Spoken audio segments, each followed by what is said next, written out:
반갑습니다. 반갑습니다. 6월 둘째 주 두 번째 예배 오션 파크 교회 예배를 시작하겠습니다.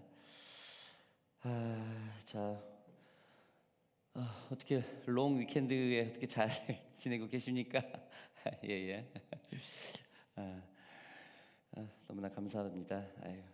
자, 오늘은 오늘 우리 인중 전사님이 성경 봉독을 해줬던 것처럼 시편 82편을 가지고 공의의 하나님에 대한 우리의 반응이라는 제목을 놓고 우리가 말씀을 함께 나누겠습니다. 자, 본 시편글은 찬양과 탄원 그리고 신뢰, 하나님께 감사하는 그런 표현들로 대부분으로 이어져 있지만 이게 라멘트, 탄식하는 시입니다.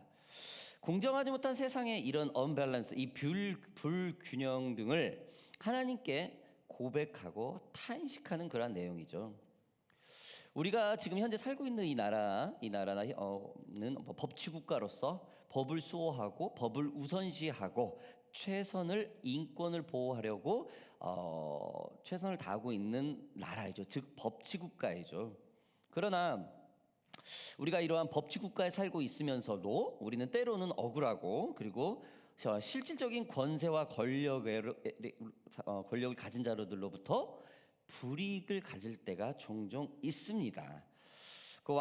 이 시편을 쓰여진 왕정국가 시절에 이때보다는 물론 억울함과 분통이 덜 하겠지만은 이 3000년 전에 쓰였던 이 시절에는 모든 집권이 왕이나 그런 지역의 책임자로부터 집중이 되어 있었죠. 반면에 현재를 살고 있는 우리나라나 호주나 한국에는 뮤니시패리티라고 되고 법치국가, 지자체, 지방자치제, 로컬 주라고 그러죠. 주, NSW 주, 이렇게 빅토리아 주, 웨스턴 오스트레일리아, 하여튼 이렇게 지역으로 나눠서 지자체로 이렇게 나눠져 있죠. 그래서 보다 분업화가 되어 있어요. 굉장히 많이 분업화가 되어 있죠. 지방 재정에도 따로 관리를 하고 있고 세금 부분도 따로 관리하는 그런 것이죠.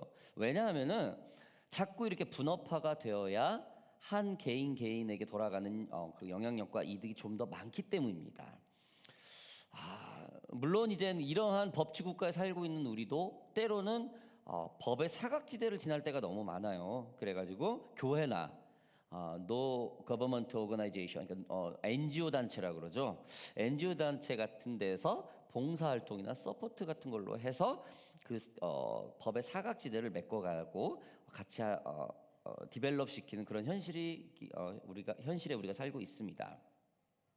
여러분, 시편 오늘 본문이 쓰여질 이 당시는 상당히 억울한 사람들이 많았습니다. 그런 관점에서 이 시편 기자는 오늘 탄식하는 시를 쓰고 있는 것이죠. 자, 오늘 본문 82편은 또한 다윗 왕이 통치할 때 쓰여진 시입니다. 그 시대에도 재판이 바르지 않았다는 것을 참 우리가 선뜻 받아들여지기 힘들죠. 다윗 다음에 예수, 이스라엘 역사는 두 개로 보거든요. 딱 두 개로. 다윗, 예수, 다윗의 자손 예수여, 그리고 유다 족속 한 두 개로 보거든요. 그런데도 이 다윗 왕 때도 이렇게 불이익을 주는 그런 정치들이 있었기 때문에 이러한 탄원시가 쓰여졌습니다. 아무리 훌륭한 임금이 그 시대의 현실을 다스리고 있다고 그래도 시골 마을이나 어떤 그 외곽 지역까지 하나님을 중심을 두고 섬기는 자가 그 균형을 갖지는 않았었다라는 것이죠. 그때도 여전히 강한 사람이 약한 사람을 누르고 힘이 있는 사람이 늘 힘이 없는 사람 것을 뺏어가는 그런 팽팽함이 있었던 시대입니다. 이럴 때 시편 기자는 본문을 통해서 이렇게 도전을 하는 거죠. 너희들 그렇게 사는 것이 아니다. 너희들 그렇게 사는 것은 하나님께서 원하는 삶이 아니다라는 것이 이 오늘 본문 82편의 딱 한마디입니다. 이 마디가. 자, 그 첫 번째 말씀 우리가 한번 보겠습니다. 1절 한번 보겠습니다. 하나님은 신들의 모임 가운데서 서시며 하나님은 그들 가운데서 재판하시느니라. 여러분, 시편 기자는 먼저 하나님의 권위를 선포합니다. 하나님은 모든 것을 다스릴 수 있는 권한을 가진 자라고 그러죠. 분명히 이 부분에서 밝힙니다. 그 표현을 신들의 모임 가운데 계신다라고 말을 합니다. 자, 여기서 그들을 신이라고 말하는 것은 그들에게 세상에 권력이 있는 자들을 그 신으로 표현을 하죠. 굉장히 절대적이기 때문에. 그래서 그들에게 권력과 권한을 신의만큼 비유할 정도로 절대적이었다라는 것이죠. 여러분, 이 세상의 권력자들은 힘을 누가 주신 겁니까? 바로 하나님이 주신 것이죠. 하나님이 택한 이스라엘의 통치자는 하나님이 세운 것입니다. 시편 기자는 이러한 하나님의 나라가 하나님의 나라의 하나님이 나라의 그 위정자들을, 그 재판장들을, 권리자들을, 권력자들을 재판하신다고 본문 말씀을 통해서 말을 하고 있습니다. 오늘 본문 말씀 좀 더 볼까요? 2절로부터 3절, 5절까지 다시 한번 보겠습니다. 너희가 불공평한 판단을 하며 악인의 낫 보기를 언제까지 하려느냐? 가난한 자와 고아를 위하여 판단하며 곤란한 자와 빈궁한 자에게 공의를 베풀며 가난한 자와 궁핍한 자를 구원하여 악인들의 손에서 건질지니라 하시는도다. 그들은 알지도 못하고 깨닫지도 못하여 흑암 중에 왕래하니 땅의 모든 터가 흔들리도다. 여러분, 시편 기자는 공의의 하나님은 약한 자에게 공의를 베푼다라는 아주 기초적인 것을 말을 하고 있어요. 공의의 하나님은 가장 첫 번째 약한 자들에게 많이 그 공의를 베푼다는 것이죠. 하나님은 모든 지도자들과 권력자들에게 재판을 주재하시며 약한 자들을 두둔하는 그런 불공평한 재판을 금지하고 있다라는 겁니다. 그리고 가난하고 약한 자들에게는 공의를 베풀라고 명령을 합니다. 이것은 하나님이 그들에게 가난하고 약한 자들의 권리를 보장해 주기 위해서 그들에게 권력과 재판을 주재하게 된다는 것이죠. 여러분, 우리 호주에서도 아무래도 항상 그 디세이블이나 이런 데가 우선권이죠. 주차장도 그러고 굉장히 가까운 데 있죠. 그리고 항상 버스 타더라도 노약자와 어린이들이 항상 먼저죠. 그렇죠? 하나님의 어떤 기본이 되어 있는 베이직을 가지고 있는 나라이기 때문에 그렇죠. 굉장히 저도 중국 단기 선교도 가보고 인도네시아 단기 선교를 가보고 해봤는데 거기는 약한 사람이 먼저 안 해요. 힘 있는 사람이 먼저예요. 여자보다 남자예요. 힘이 먼저 있는 사람이 택시도 이렇게 먼저 이렇게 타게 되고 여자들이 이렇게 택시 잡고 있는데도 비껴내요. 남자가 이렇게 잡으면 서요. 힘이 있는 사람, 그 사람보다 더 이 기골이 장대한 사람들이 더 하면 그 사람도 또 우선권이 되고 힘 있는 사람, 좀 이렇게 법치 국가가 좀 안정이 안 된 나라가 그렇죠. 아무튼 이 시편이 쓰여지셨던 이 다윗 시대 때 이런 부분이 비일비재했다라는 겁니다. 그래서 이 시편 기자는 과감하게 하나님의 백성이기 때문에 그 공의의 하나님을 이들에게 선포를 하고 있습니다. 이 공의는 약한 자에게 베푸는 것이다라고 말입니다. 여러분, 공의의 하나님은 배워야 된다는 뜻입니다. 알려줘야 된다라는 것이죠. 우리는 한국은 호주에서 그 한 나라의 위정자, 즉 지도자를 뽑을 수 있는, 투표할 수 있는 유권자들이죠. 요즘에는 뭐 가짜 뉴스라든 것 때문에 굉장히 그게 많아요. 가짜 뉴스가 언론을 탄압하면 안 된다라는 합법적인 보호 아래 막 통제가 되지 않을 정도로 거짓 메시지가 막 공중파에 막 나돌고 있죠. 그래서 이거에 익숙해져 있는 요즘 젊은이들, MZ 세대들은 정치에 점점 관심이 없어요. 점점 젊은 사람일수록 정치에 관심이 없어집니다. 나라의 위정자가 잘못된 사람이 선출되면 그 정치에 관심이 없는 사람들까지 피해가 볼 수가 있는데도 불구하고 젊은 사람들은 누가 누군지 별로 관심이 없어요. 왜? 너무나 속고 살았기 때문에. 그죠? 너무나 가짜고 도대체 어떤 게 진짜야? 뭐 이 사람은 저 말하고 저 사람은 저 말하고 막 그래요.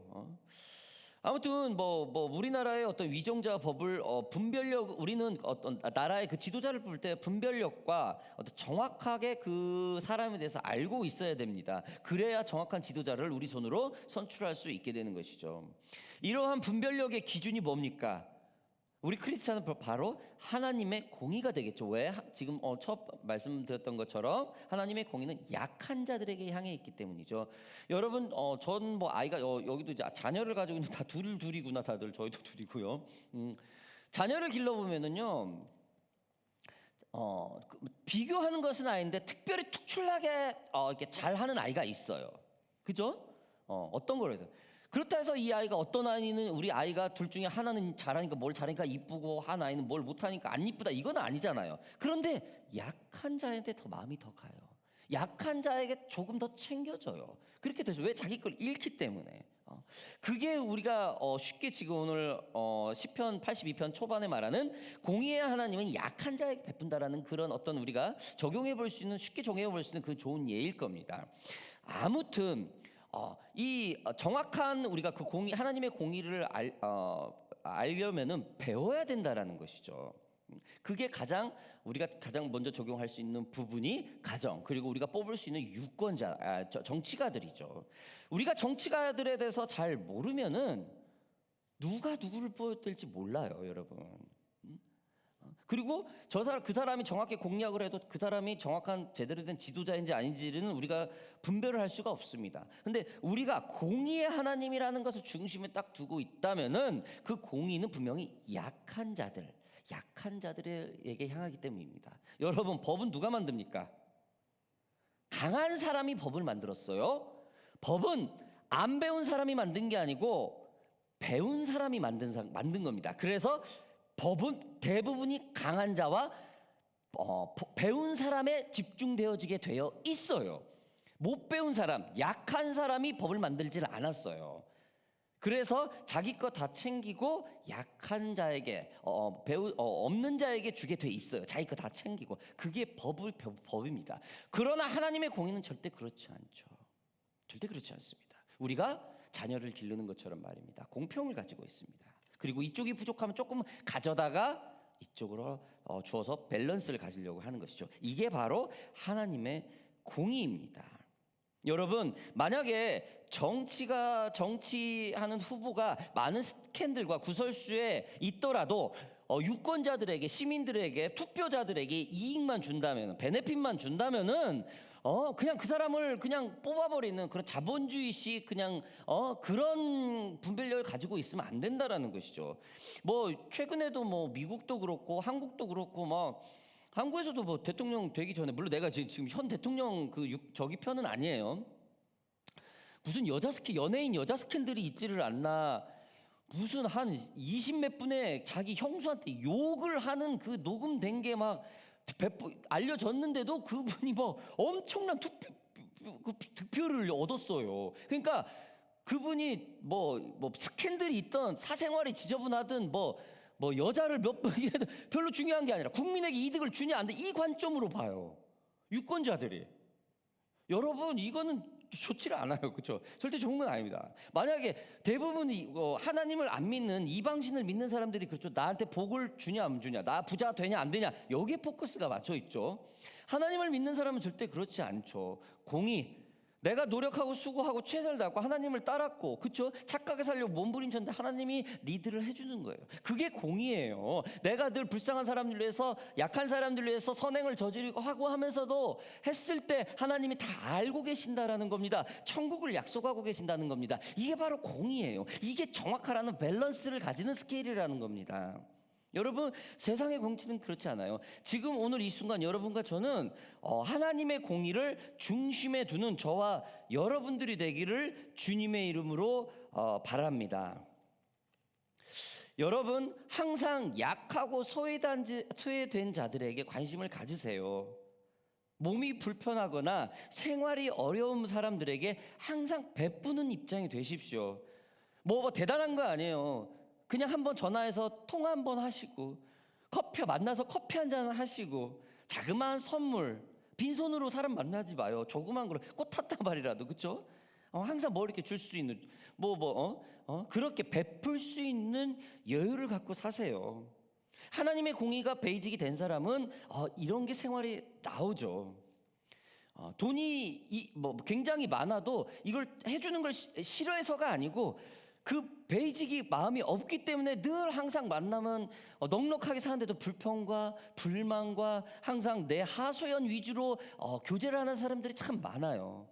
참 안타깝죠. 그러나 우리가 하나님을 붙드는 사람이라면은 우리의 환경은 늘 어렵고 좀 타이트하지만 만만치 않죠. 최근에 우리 참 만만치 않죠. 기도 참 많이 하는데 우리 인중전사님과 만만치 않죠. 그래도 우리가 성경 공부하면서 늘 하는 얘기가 베풀자, 범사에 감사하자. 그렇죠? 저번 우리 성경 공부 때도 딱 결과는 딱 하나님의 복이라는 말을 했는데 결과로는 범사에 감사한다. 이걸로 다 끝나요, 얘기가. 그래도 하나님이 해주신 게 너무 많다. 늘 이제 막 이렇게 처음 얘기할 때는 뭐가 없고 뭐가 부족하고 너무 어렵고 막 이런 얘기 서로 쉐어를 하죠. 굉장히 그러다가 기도하고 서로 하다가 이제 나중에는 결국에는 답이 그래요. 그래도 하나님이 귀한 자녀를 주셨고 하나님이 귀한 남편과 아내를 주셨고 하나님이 이렇게 살 수 있는 환경을 주셨고라고 딱 마무리가 돼요. 이상하게 누가 시키지도 않았는데. 아무튼 굉장히 그 하나님께 범사에 감사하는 그런 여유로서 끝나는 게 우리 크리스찬들이죠. 여러분 저 또한 부족하지만은 이런 공의의 하나님을 오래전에 하나님을 만났을 때 이런 디사이플십이라든 트레이닝이라든 이런 걸 많은 훈련을 받을 때 이런 교육을 받으면서 일부러 이렇게 베풀고 플로잉이라고 그러죠. 이렇게 흘러보내는 그런 훈련을 많이 했어요. 많은 적용을 많이 했었어요. 그래서 지금도 많이 부족하지만은 사람을 만날 때 커피 한 잔이라도 하려고 그러고 물론 조금만 선물이라도 사가지고 가서 이렇게 만나려고 하고 노력합니다. 물론 늘 그렇지는 못하고 늘 부족하지만은 물론 우리 자녀들도 말이죠. 자녀들에게도 항상 사람들을 만날 때 빈손으로 만나지 마라. 조그마한 싸구려 컵이라도 커피컵이라도 하나 사서 그 사람에게 늘 기분 줘라. 항상 기쁨을 줘라. 흘러 보내라. 라고들 교육을 하죠. 그래서 아이들도 어떨 땐 뭐 적용할 때도 있고 그게 나중에는 부모한테 이렇게 오더라고요. 그게 저한테까지 아빠 엄마 이렇게 그렇게 돌아오대. 야 성도들한테 이렇게 잘해 이렇게 말을 했는데 이게 나한테 돌아오는데 빈손으로 안 오더라고요. 그래서 참 좋더라고요. 아무튼 우리 크리스찬이 공의의 하나님의 마음을 가지고 있다면은 우리보다 우리의 환경도 물론 어려울 때가 늘 있지만 우리보다 조금 낮은 사람들을 더 보고 어려운 사람들을 보면서 흘러보낼 수 있는 그런 여유를 가진 저와 여러분들이 되기를 주님의 이름으로 바랍니다. 여러분 이런 베푸는 마음은 예수님도 이렇게 말을 합니다. 마태복음 5장의 39절로부터 45절까지 이렇게 말을 합니다. 나는 너에게 이르노니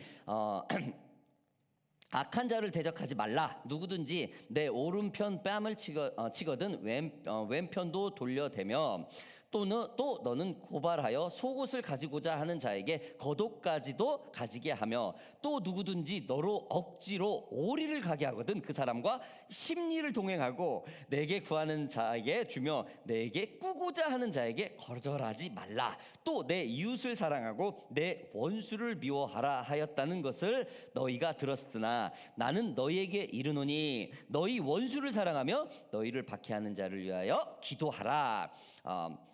이같이 한즉 하늘에 계신 너희 아버지의 아들이 되리니 이는 하나님이 그 해를 악인과 선인에게 비추시며 비를 의로운 자로 불의한 자에게 내려 주심이니라. 아이고 주여 참 아이고 창피해라. 저는 이렇게 못해가지고 읽으면서 아무튼 굉장히 예수님을 이렇게 기부회의 하라 이런 참 말하죠. 그죠? 막 저도 막 읽으면서 아이고 참 말은 쉽다 이렇게 막 하면서 이런 마음이 드네. 이렇게 못 지키니까. 아무튼 예수님은 이렇게 아주 적나라하게 말을 해요. 뭐냐면은 최선을 다하라는 것이죠. 우리가 잠깐 망설이고 있을 때 그런 마음이 들 때 망설이지 말라라는 어떤 중심의 그런 메시지겠죠, 여러분. 하나님의 공의는 나보다 약하고 나보다 어려운 자들을 위해서 흘러가는 게 기본입니다. 왜냐하면은 조금이 있는 사람이 조금 나은 사람이 없는 자에게 부족한 자에게 나누어서 그 균형을 맞추는 것에 그 기본을 두기 때문입니다. 여러분 믿음도 마찬가지겠죠. 나보다 믿음이 강한 자에게 우리는 배워야 해요. 뭐 강한 자, 약한 자 참 이거를 이렇게 균형을 한다는 게 참 그래요. 저는 그렇죠. 저 사람은 뭐 나보다 믿음이 월등히 좋다. 참 저는 그건 아니라고 봐요. 저 사람 나보다 믿음이 월등히 낮다. 이것도 전혀 아니라고 봐요. 서로 크리스천은 서로 도전을 주고 도전을 배워야죠. 근데 좀 표현을 하자면은 나보다 조금은 더 신실한 사람, 그렇죠? 우리가 생각한 믿음이 좋다라 이런 것을 나보다 조금 더 신실하게 하나님 말씀에 행동하는 사람은 우리가 배워야 돼요. 그 사람들을 자꾸 흉내를 내야 되고 그 사람들을 따라해야 되죠. 그리고 나보다 믿음이 조금은 무너지는 사람, 나보다는 그 영향력이 적은 사람들은 우리가 가서 그들에게 조금은 영향력을 주어야겠죠. 어떻게? 선한 마음을 흘러보내면서 말입니다.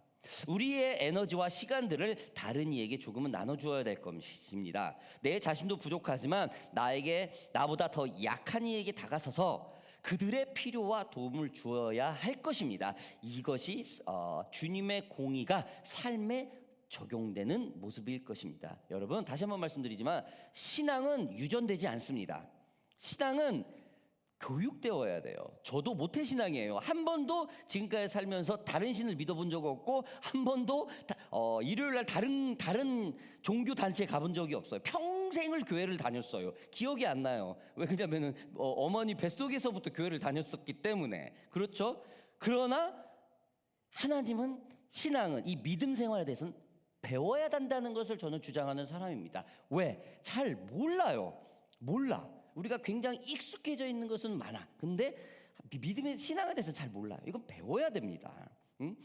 신앙은 부모가 수고를 해야 되죠. 신앙은 선배가 노력을 해야 됩니다. 교육을 해야 됩니다. 부지런히 해야 됩니다. 이것은 은혜를 거저받은 은혜의 그 복음에 대한 우리들의 감사함이자 책임이죠. 신명기 6장 6절로부터 9절은 이렇게 말을 합니다. 오늘 내가 네게 명하는 이 말씀을 너는 마음에 새기고 내 자녀에게 부지런히 가르치며 집에 앉아 있을 때든지 길을 갈 때든지 누워 있을 때든지 일어날 때든지 이 말씀을 강론할 것이며 너는 또 그것을 내 손목에 매어 기호를 삼으며 내 미간에 붙여 표로 삼고 내 집 문설주와 바깥 문에 기록할지니라.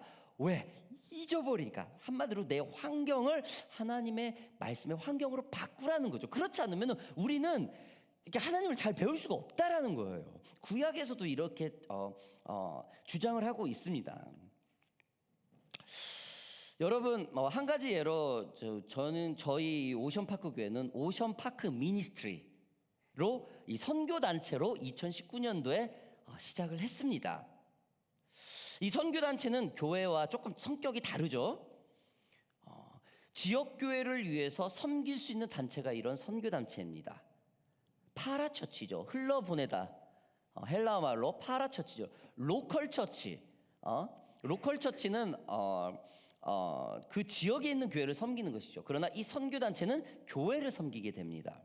이 OPM은 다른 지역 교회의 문을 두드리면서 여러 교회를 제가 다녔죠. 저희가 다니면서 선교 사항을 그들에게 알리고 지원을 받아서 그 중간 역할을 해서 이 선교 단체를 보내는 그런 역할을 했습니다. 그 모임을 위해서 우리가 금요일 날 모여서 예배하고 말씀을 서로 나누면서 서로 믿음의 결속을 다지면서 그런 모임을 우리가 지난 4년 동안을 하게 되었죠. 선교단체는 교회와 아주 많이 다르다고 말씀을 드렸습니다. 그래서 이 선교단체는 가만히 있으면 안 되죠. 그리고 반드시 이 선교단체는 교회로 영적 흐름이 흘러가야 돼요.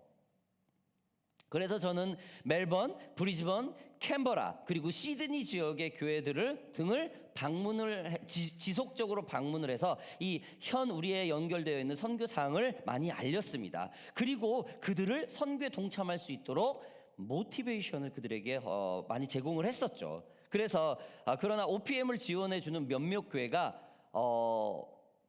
큰 교회가 아니었어요. 굉장히 미자립 교회였어요. 굉장히 어려운 교회들이었습니다.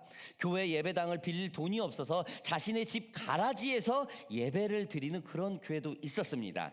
교회는 있는데 일요일 날 한 2시간, 3시간밖에 사용할 수 없어서 빨리 예배로 빨리 팩업해서 빨리 떠나야 하는 이런 교회들이 우리 OPM을 서포트했어요. 왜? OPM이 강성하라는 게 아니고 OPM을 통해서 선교사님들에게 많이 흘러보내달라고.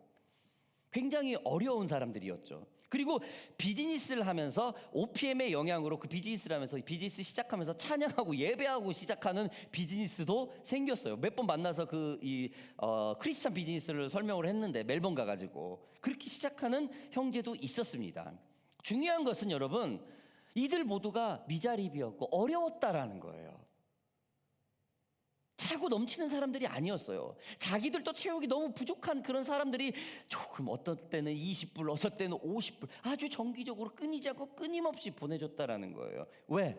조금이라도 보태고 싶다고.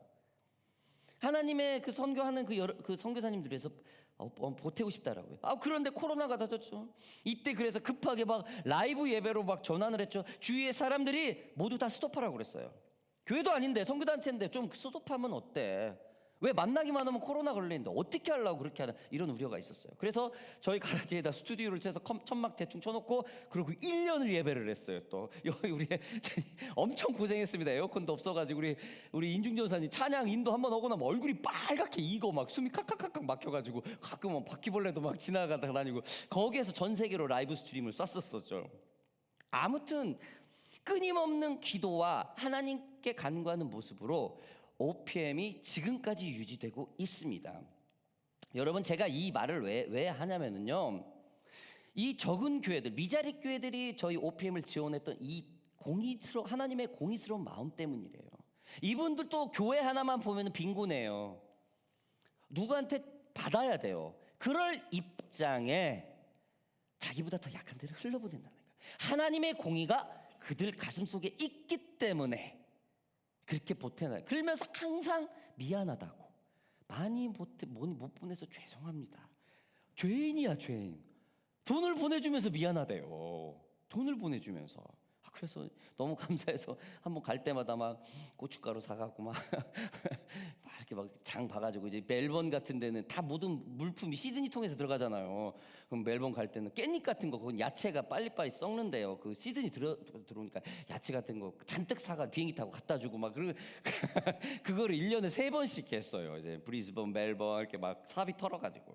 아무튼 여러분, 하나님의 공의가 이들에게 있기 때문에 더 약한 자로 이들은 향해 있는 것입니다.